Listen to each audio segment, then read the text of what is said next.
Hey y'all, we picking up on our 1 year reading Bible plan, and what we picking up January 17th, Exodus chapter 7 verse 14 through Exodus chapter 12 verse 30.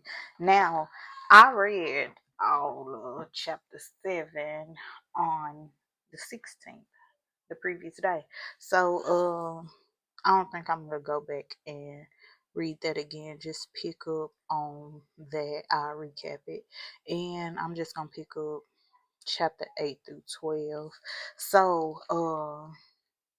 we're not reading from the King James Version. If you want to follow along, we in the easy to read version in the Bible app. Uh we doing Exodus. I'm gonna pick up Exodus 8 through 12 today. And our recap for the 16th. What happened was, well, in chapter 5, we read chapter 5 through 7. Supposed to be in chapter 7 verse 13, but I read all of chapter 7 on accident. It just had got too good.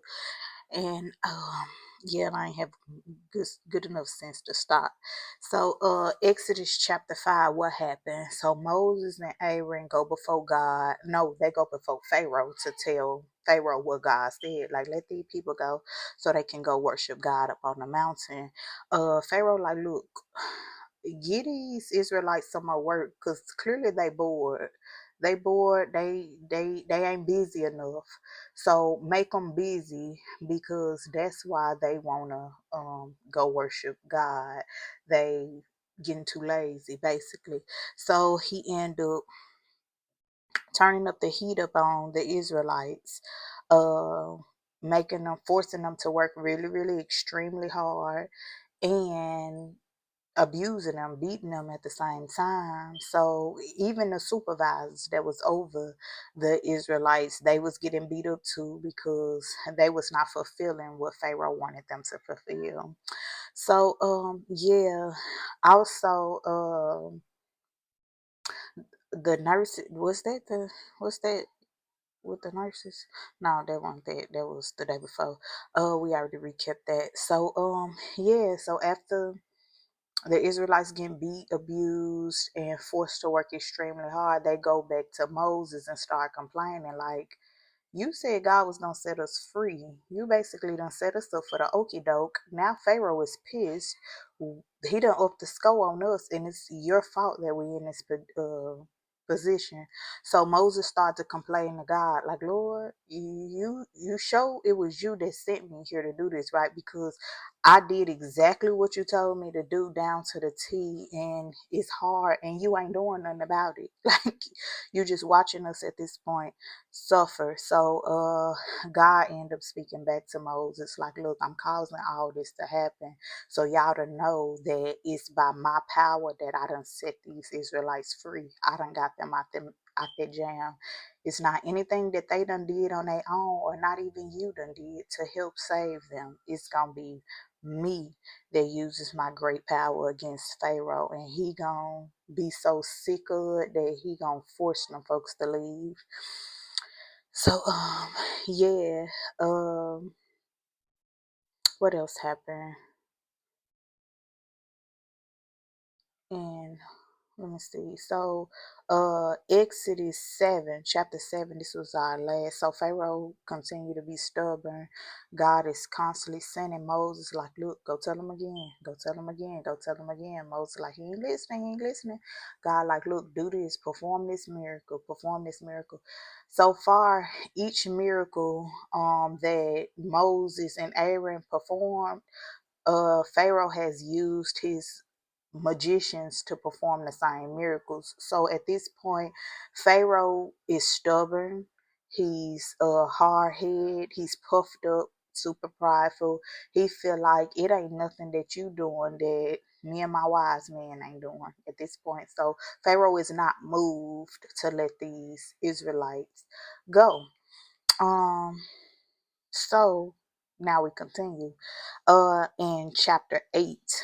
Uh in Exodus, and it reads, Then the Lord told Moses, Go to Pharaoh and tell him that the Lord says, Let my people go to worship me. If you refuse to let my people go, then I'll fill Egypt with frogs. The Nile River will be filled with frogs. They'll come from the river and into your houses. They'll be in your bedrooms and in your beds. They'll be in the houses of your officials and in your ovens and in your jars of water. The frogs will be all over you, your people, and your officials. Then the Lord said to Moses, Tell Aaron to hold the walking stick in his hand over the canals, rivers, and lakes. Then the frogs will come out onto the land of Egypt. So Aaron raised his hand over the waters of Egypt, and the frogs began coming out of the water and covered the land of Egypt. Pause. So just reading this, if you're reading at a surface level, like, okay, it's frogs. But can you imagine you waking up with frogs in your bed? It is just, that's so annoying. It's annoying for a little buzz and fly. Just one, two, or three be flying around up in your house, but to have a plague of frogs in the land, you opening your water and it's a frog. You wake up, it's a frog. Like, that is annoying. Verse 7, the magicians used their magic to do the same thing, so even more frogs came out onto the land. Why would you do that?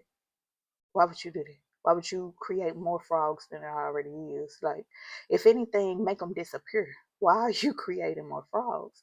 Verse 8, Pharaoh called for Moses and Aaron and said, Ask the Lord to remove the frogs from me and my people. I would let the people go to offer sacrifices to the Lord. Pause. So my thing is, these magicians not wise at all, because y'all doing the same thing instead of, like Pharaoh.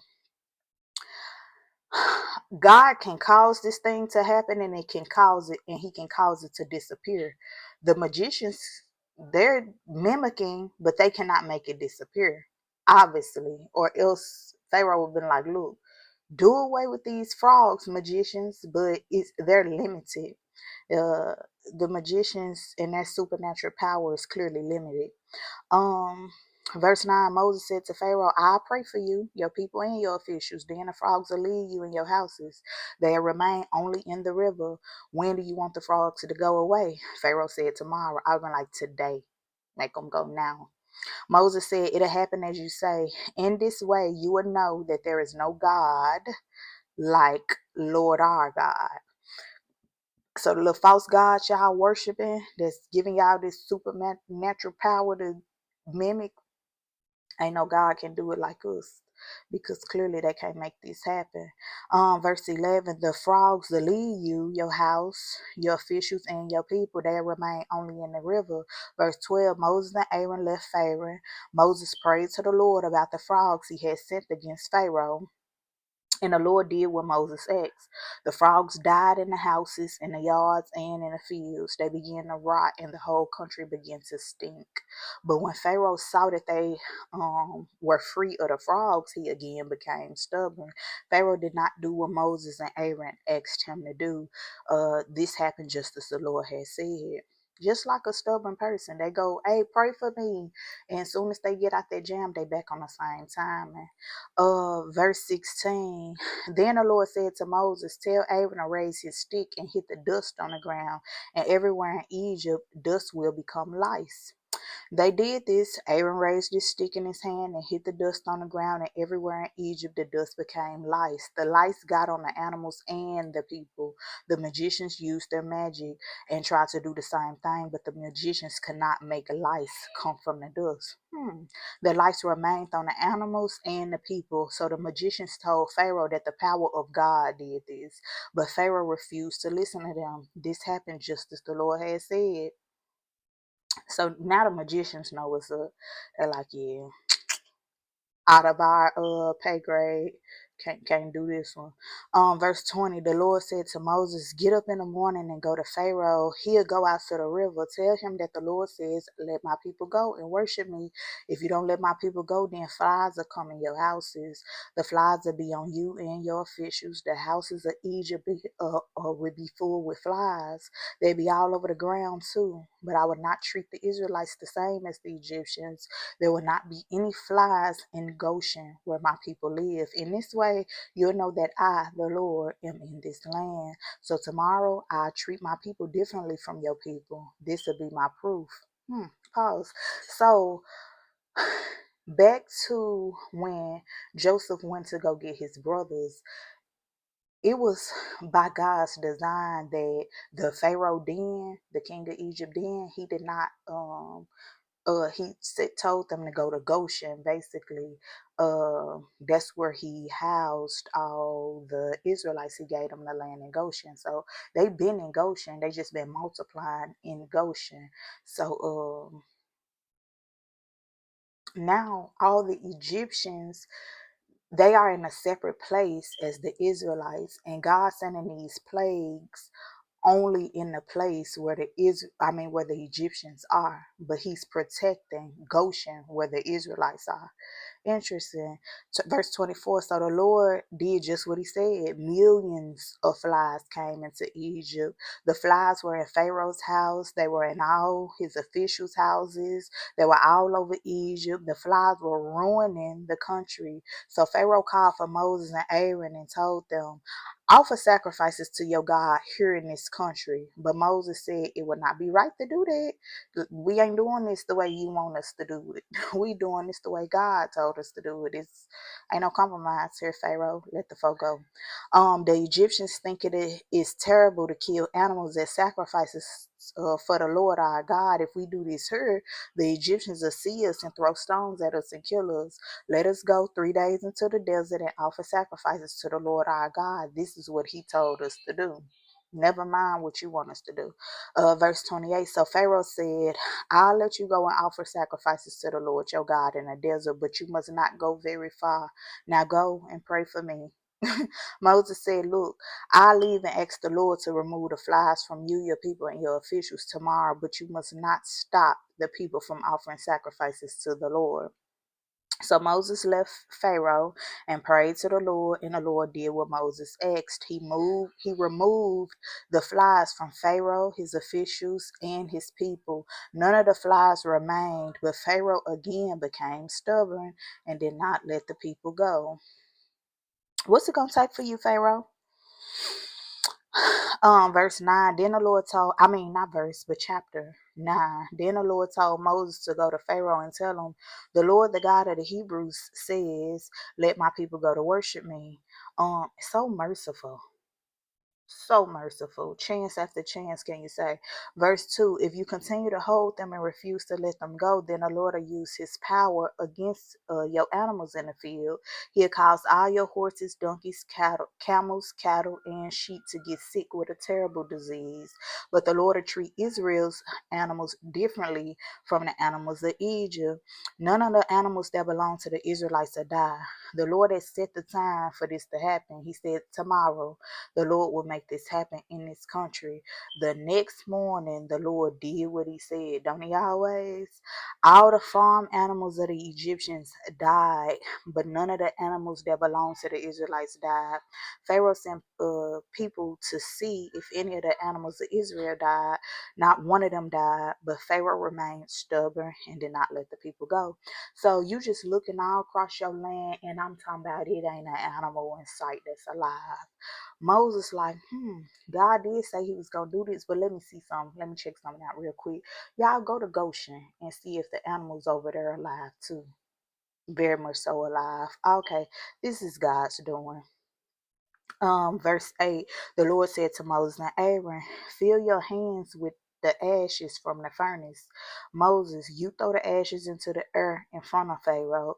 This will become dust that'll go throughout the land of Egypt. Whenever the dust touches a person or an animal in Egypt, sores will break out on the skin. So Moses and Aaron took ashes from a furnace and went and stood before Pharaoh. Moses threw the ashes into the air, and sores began breaking out on people and animals. The magicians could not stop Moses from doing this because even the magicians had the swords. This happened everywhere in Egypt, but the Lord made Pharaoh stubborn, so he refused to listen to Moses and Aaron, just as the Lord had said. Look, people in authority, you are not exempt from the wrath of God. You are not. So when God command you to do a thing, it's best you do that thing, or else we gonna keep having a series of downs. Cause ain't no ups. You gonna keep having a series of downs until you surrender. Being stubborn will never work in your favor. Verse 13, then the Lord said to Moses, get up in the morning and go to Pharaoh. Tell him that the Lord, the God of the Hebrews, says, let my people go to worship me. This time I use my full power against you, your officials, and your people. Then you will know that there is no God in the world like me, period. They ain't doing it like this.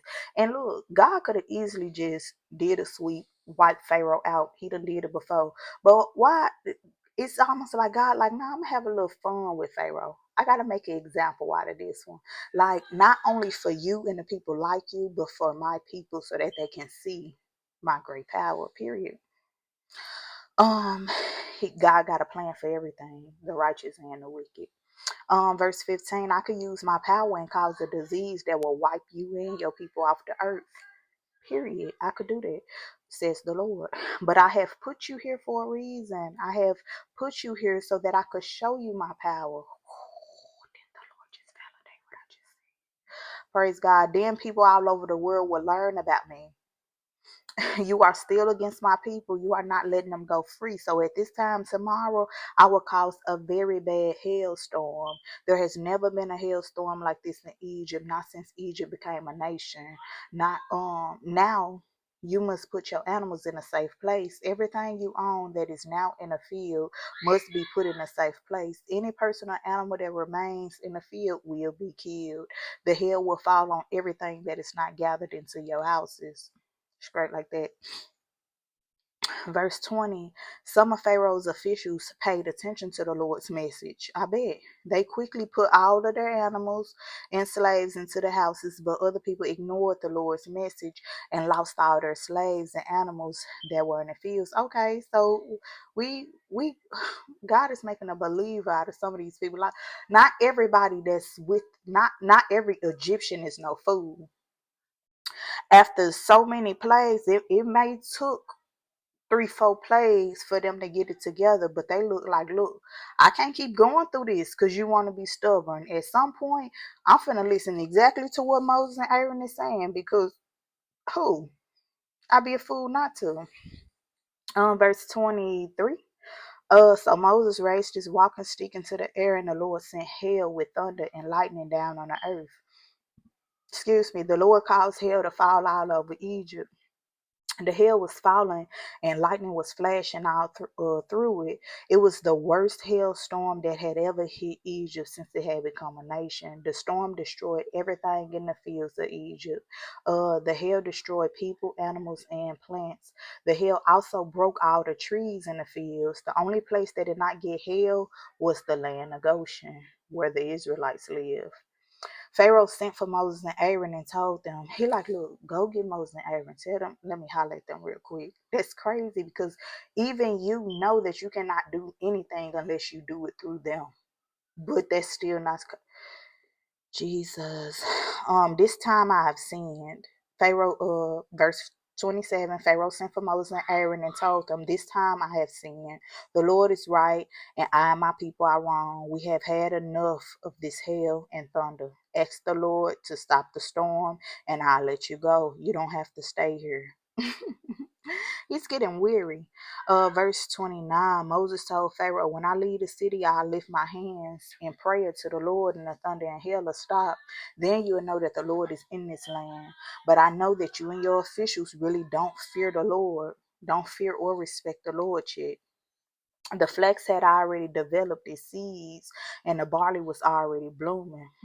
So these plants were destroyed, but wheat and spelt ripened later than the other grains. So these plants were not destroyed. Okay. Moses left Pharaoh and went outside. That was deep. That was big. Moses left Pharaoh and went outside the city. He lifted his hands in prayer to the Lord, and the thunder and hail stopped, and then even the rain stopped. When Pharaoh saw that the rain, hail, and thunder had stopped, he again did wrong. He and his officials became stubborn again. Pharaoh refused to let the Israelites go free, just as the Lord had said through Moses. So as long as everything got bad, don't that should convict somebody. As long as everything going bad, it's Lord, please get me out this jam. Please, Lord, please, please, please, please, please, please. But the minute you out, it's like coast clear, back up on that dumpster. um Exodus chapter 10, the Lord said to Moses, go to Pharaoh. I've made him and his officials stubborn. I did this so that I can show them my powerful miracles. For anybody who asks and why, God is showing why he's doing this, so that he can flex his muscles, period. So that you could become a believer, they can become believers. Anybody who watching can become believers, to know, yeah, this is God. Verse 2, I also did this so that you could tell your children and your grandchildren about the miracles and other wonderful things that I've done in Egypt. Then all of you will know that I'm the Lord. Period. He letting you know. So Moses and Aaron went to Pharaoh. They told him, the Lord, the God of the Hebrews, says, how long will you refuse to obey me? Let my people go to worship me. If you refuse to let my people go, then tomorrow I will bring locusts into your country. The locusts will cover the land. There will be so many locusts that you will not be able to see the ground. Anything that was left from the hailstorm will be eaten by the locusts. The locusts will eat all the leaves from every tree in the field. They fill all your houses and all your officials' houses and all the houses in Egypt. There'll be more locusts than your fathers and your grandfathers have ever seen. There'll be more locusts than there have ever been since people began living in Egypt. Then Moses turned and left Pharaoh. Then the officials asked Pharaoh, how long will we be trapped by these things? Y'all gonna be trapped as long as Pharaoh keep these people. Tell them to let them go. Let the men go to worship the Lord their God. If you don't let them go, before you know it, Egypt will be destroyed. So now Pharaoh own people. It's like, look, how long you gonna keep playing these games? Not only are you suffering, but we suffering on behalf of your stupidity. Let these people go. We tired. We over it. Verse 8. At this point, the Egyptians, I would have been like, Israelite, Moses, Aaron, y'all take me with y'all. I'm on y'all side at this point. What I gotta do? Be certain what we got to do? Because this is foolishness here. Verse 8. So Pharaoh told his officials to bring Moses and Aaron back to him. Pharaoh said to them, go and worship the Lord your God, but tell me just who is going. It don't matter. Just let them go. Verse 9, so Moses answered, all of our people, young and old, to go, and we'll take our sons and daughters and our sheep and cattle with us. We'll all go because the Lord's festival is for all of us, period. Pharaoh said to them, the Lord really will have to be with you before I let you and all your children leave Egypt. Look, you are planning something evil. The men can go worship the Lord. That is what you asked for the beginning. But all your people cannot go. Then Pharaoh sent Moses and Aaron away. So Pharaoh like, look, you asking too much now. The men can go, but the woman and children, animals, they must stay here. You're doing too much now. So yeah. Verse 12, the Lord told Moses, raise your hand over the land of Egypt, and the locusts will come. They are spread all over the land of Egypt and will eat all the plants that the hail did not destroy. So Moses raised his walking stick over the land of Egypt, and the Lord caused a strong wind to blow from the east. The wind blew all that day and night. When morning came,